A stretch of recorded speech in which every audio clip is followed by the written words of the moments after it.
ہم شادیوں پہ جا سکتے ہیں، وہ بھلے ہمارے گھر پہ ہو یا ججز کے گھر پہ ہوں، ہم تحفے تحائف ایکسچینج کر سکتے ہیں، مہنگے تحفے تحائف ایکسچینج کر سکتے ہیں، ہم ان کو ڈفرینٹ دوستوں کے گھروں میں کمبائن کھانے رکھ کے وہاں مل سکتے ہیں. لیکن اگر کوئی شخص جو خود وکیل ہے اور اس کا ہمیں اور آپ کو اور مجھے نہیں پتا دونوں کو کہ ان کا ان سے ذاتی کوئی وکالت کا ریلیشن شپ ہو یا پرانا کوئی ایز اے کولیگ شپ ان کی ہو، اور وہ ان کو مبارکباد دینے، ہو سکتا ہے وہ وہاں پر گئے ہوں ہائی کورٹ کسی اور کام سے اور انہیں لگا کہ وہ سپریم کورٹ ہائی کورٹ کے جج بن رہے ہیں تو وہ ان کو مبارکباد دینے چلے گئے. تو اس کو اتنا ہوا بنانا میری سمجھ سے بالاتر ہے. جبکہ ہر جو اس ٹائم کے چیف جسٹس صاحب ہیں ان کے ہاں ایک شادی تھی، جو کہ بالکل غلط بات نہیں، میں کہہ رہا ہوں یہ ہماری سوسائٹی کا حصہ ہے، لیکن منافقت یہ ہے کہ ہم کرتے بھی ہیں اور دوسروں پہ انگلی بھی اٹھاتے ہیں. تو اب چیف جسٹس صاحب کے ہاں شادی تھی تھوڑی دیر پہلے، میں نے تقریباً تمام پولیٹیکل پارٹیز کے لیڈرز کو وہاں پر دیکھا، تمام لوگوں کو وہاں شادی پر میں تصویریں اس کی میں نے دیکھی. تو وہ کیا تھا پھر ہمیں نہیں ملنا چاہیے اگر آپ کو لگتا ہے.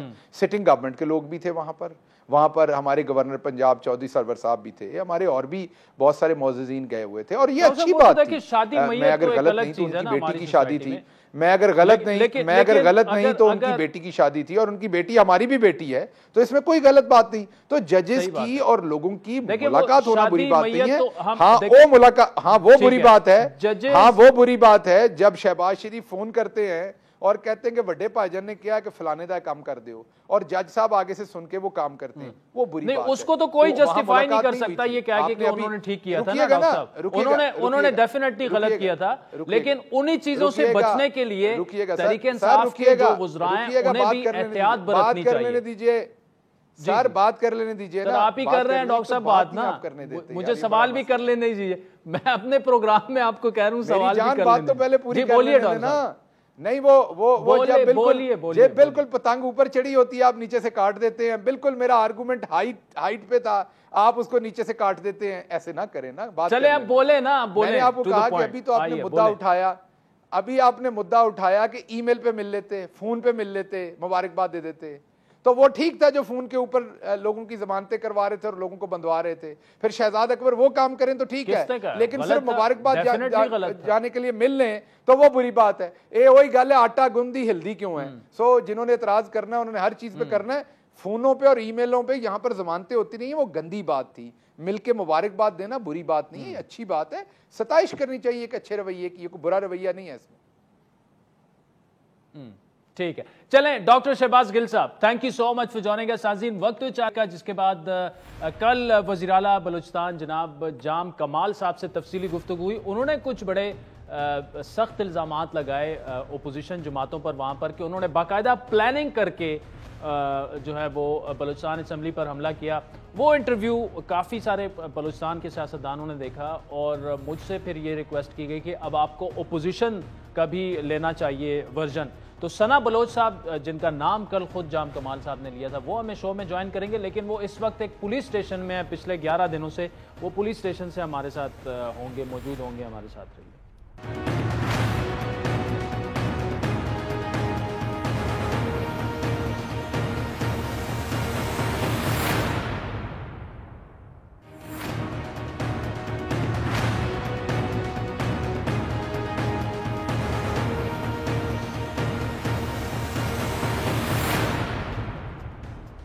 ویلکم بیک ناظرین. بلوچستان میں حکومت اور اپوزیشن کے درمیان سیاسی خلیج کم ہونے کی بجائے بڑھتی جا رہی ہے. اپوزیشن اراکین مسلسل 11ویں روز کوئٹہ کے ایک پولیس اسٹیشن میں FIR کٹنے کے خلاف بطور احتجاج گرفتاری دینے کے لیے دھرنا دیے ہوئے بیٹھے ہیں.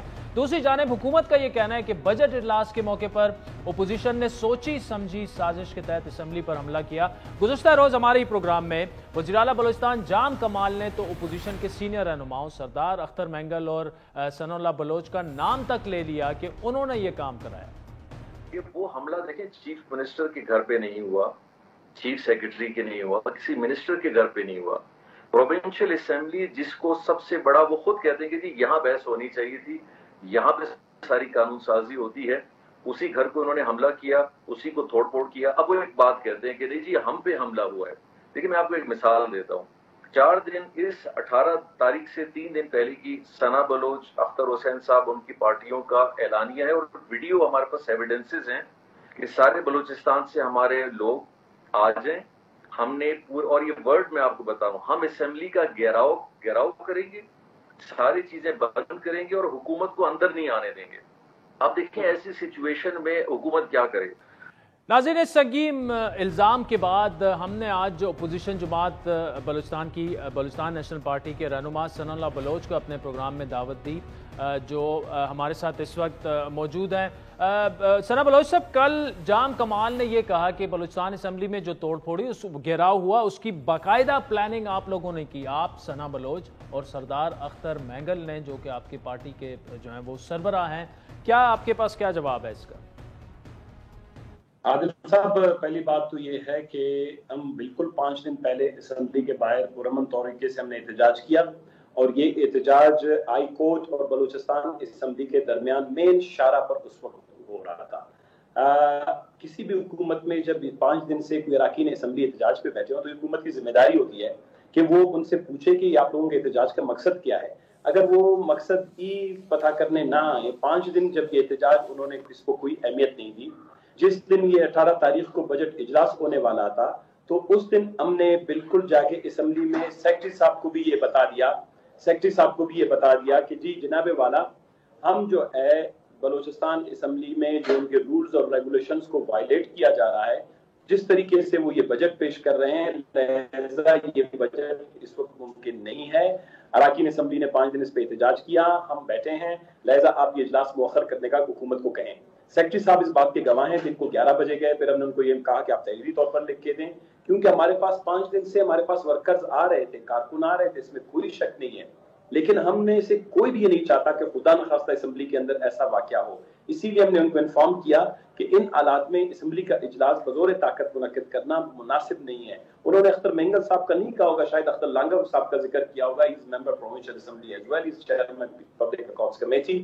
تو ہم نے جو ہے کسی بھی طرح کا خدا نخواستہ احتجاج اگر ہمیں پلان کرنا ہوتا تو پھر ہم وزیر اعلیٰ ہاؤس جاتے 5 دن پہلے، 6 دن پہلے، یا ہم نے اس سے پہلے جو احتجاج کیے تھے ہم اس میں وائلنس، تشدد کا جو ہے وہ عمل دکھاتے. تو یہ جو ہے سراسر میرے خیال میں ایک ان کی جانب سے الزام ہے، اور ہم ابھی بھی یہ سمجھتے ہیں کہ عملہ انہوں نے کیا، یہ منصوبہ یا وہ کیا کہتے ہیں جاریت انہوں نے کی، پولیس فورس بھیجا. اس کے علاوہ جو ہے وہ ویڈیوز بھی اس بات کے گواہ ہیں کہ وہاں 23 اراکین اسمبلی کے سوا صرف ہمارے پرسنل جو ہمارے یا اسٹاف ہے، ہمارے پی ایس ہوتے ہیں یا ہمارے پاس کوئی ایک سیکیورٹی، وہ بھی انہارمڈ. ہم نے پولیس کو کہا کہ وہ مسلح نہیں ہوں گے، وہ ہمارے ساتھ ہوں گے. تو 40 افراد کو کنٹرول کرنے کے لیے 1500 پولیس والے ان سائڈ اسمبلی لانے کی ضرورت ہے. ثناء بلوچ صاحب دیکھیں، کل ہمارے پروگرام میں آپ نے خود بھی وہ دیکھا ہوگا کہ انہوں نے، جام کمال نے یہ کہا کہ جی ایف آئی آر ہم نے واپس لے لی ہے، شاید 1-2 دن اس میں لگ جائیں. اب 6 دن سے وہ جرگے بھی آپ کے پاس بھجوا رہے ہیں. یہ جو چیزیں ہیں، یہ سارا جو آپ بتا رہے ہیں گلے شکوے، یہ تھانے کچہری کی بجائے بہتر نہیں ہوگا کہ پارلیمان میں ہوں، آپ ادھر فلور آف دا ہاؤس پہ آئیں اور یہ سارے معاملات اٹھائیں؟ عادل شاہ زیب صاحب، انہوں نے آپ کے پروگرام میں 2-3 باتیں اور کی جو درست نہیں ہیں. ایک تو یہ ہے کہ انہوں نے کہا اس سے پہلے انہوں نے احتجاج کیا اور میں نے ان کو اپنے گھر میں بلایا، اپنے گھر میں میٹنگ کی. دیکھیں، یہ وزیر اعلیٰ ہاؤس 3 سال سے اٹس اے ویری، وہ کیا کہتے ہیں کہ ایک ایسا کمپاؤنڈ بن گیا ہے جو کبھی مغل سلطنت کے وقت میں بھی نہیں ہوتا تھا. اتنے پیرے اس پہ بٹھا دیے گئے ہیں. ہم اس سے پہلے بھی وزیر اعلیٰ نے دیکھے ہیں، اس سے پہلے بھی یہاں پر حکمران رہے ہیں جہاں پر ایکسیسیبل ہوتا تھا اپوزیشن کے لیے، گورنمنٹ کے لیے، جنرل پبلک کے لیے. تو ہم نے اس سے پہلے بھی جو 2 مذاکرات ہمارے پی ایس ڈی پی کے حوالے سے ان کے ساتھ ہوئی تھی، ان کے لوگوں کے ساتھ، وہ بھی اس لیے وجہ سے ہمارا احتجاج تو ختم ہوا تھا، لیکن جب پی ایس ڈی پی آئے وہ اس طرح کے پی ایس ڈی پی نہیں تھے جو ہماری عوام کی خواہشات ہیں. عوام کی خواہشات سے مراد عادل صاحب ہم یہ کہنا چاہتے ہیں کہ آپ خود بلوچستان میں آپ کو چھوٹی سی ایک جھلک بتاؤں، بلوچستان میں جو پرو گروتھ یا پیداوار اور ترقی سے متعلق جتنے بھی شعبے ہیں، ان میں 2019 اور 20 کی پی ایس ڈی پی، 2020 اور 21 کی، اور ابھی 21 اور 22 کی پی ایس ڈی پی میں ایگریکلچر کا 3% سے کم ہے. آپ کا لائف اسٹاک، ہماری پوری وہ جو ہے بلوچستان کا ایک بیک بون ہوا کرتی تھی ہماری اکانومی کی، اس کا 0.6% سے کم ہے. فشریز جو ہمارا 700 کلومیٹر لانگ ہمارا وہ ہے کوسٹ لائن ہے، وہاں کا 0.7%، یعنی 1% سے بھی کم فشریز ہیں. انڈسٹریز بلوچستان میں 1 میگا واٹ بجلی جنریٹ نہیں ہوئی، 0.8% سے پی ایس ڈی پی میں کم ہے. ہمارا منرلز میں 0.2%، یعنی لیس دین آلموسٹ زیرو. اور power sector Balochistan is a power deficits province.